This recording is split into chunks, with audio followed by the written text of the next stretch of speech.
Hello বন্ধুরা, আসসালামু আলাইকুম। আমি সিয়াম। আমি এখন লিচু আম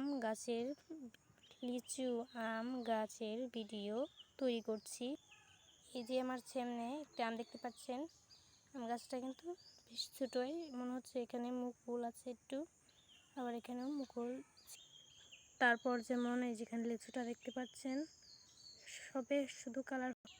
এই লিচু গাছের পাতাটা কিন্তু অনেক মোটা।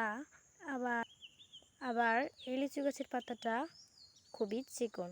যেমন এই গাছে লিচু আসেনি, আবার এই গাছে কিছু লিচু আছে। যেমন এরকম ওই কিনারে একটি, যেমন এরকমভাবে লিচু ধরে আছে। আবার যেমন দেখলেন ওই লিচু গাছটিতে লিচু নেই, এই চিকন পাতা গাছে লিচু নেই। কিন্তু আবার আরেকটি গাছ দেখুন, এই গাছটিতে ওখানে একটা লিচু আছে। আজকে কিন্তু সবগুলো লিচু গাছ থেকে তোলা হয়েছে। আবার ওই চারটার এই লিচু গাছটিতে কিন্তু একেবারে লিচু আসেনি।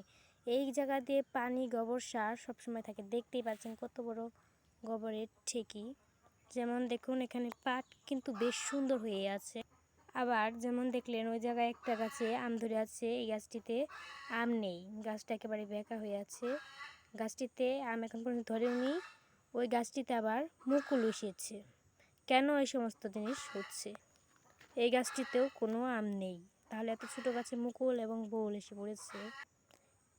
এই সমস্ত জিনিস কেনার জন্য আপনাদের সর্বপ্রথম লক্ষ্য করতে হবে যে আম কাঁঠাল, যেমন আমরা আম কাঁঠাল অনেকেই থাকি কেনার আগে আম কাঁঠাল, লিচু, পেয়ারা যে সমস্ত চারাই আমরা কিনি না কেন, আগে আমরা লক্ষ্য করে দেখে নেব যে এক গাছে যদি আপনারা দেখতে পান যে এই বছরকার আপনি আমের চারা কিনতে যাবেন বা লিচুর চারা, গাছটিতে দেখতে পান যদি এতটুকু মুকুলের সম্ভবতার মতো একটা মরা মুকুলের পড়ে আছে, ঝুমকির মতন মরা মুকুলের বোল গাছটিতে ধরে আছে, ওই গাছটি আপনি বেছে আনবেন।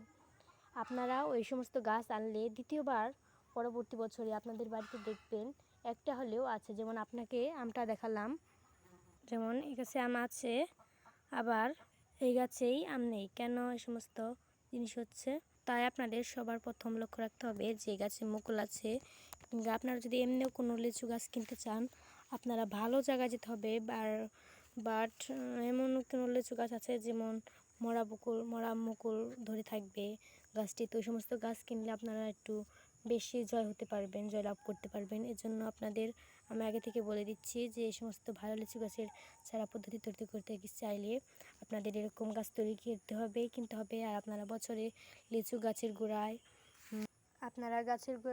কয়বার সার প্রয়োগ করবেন?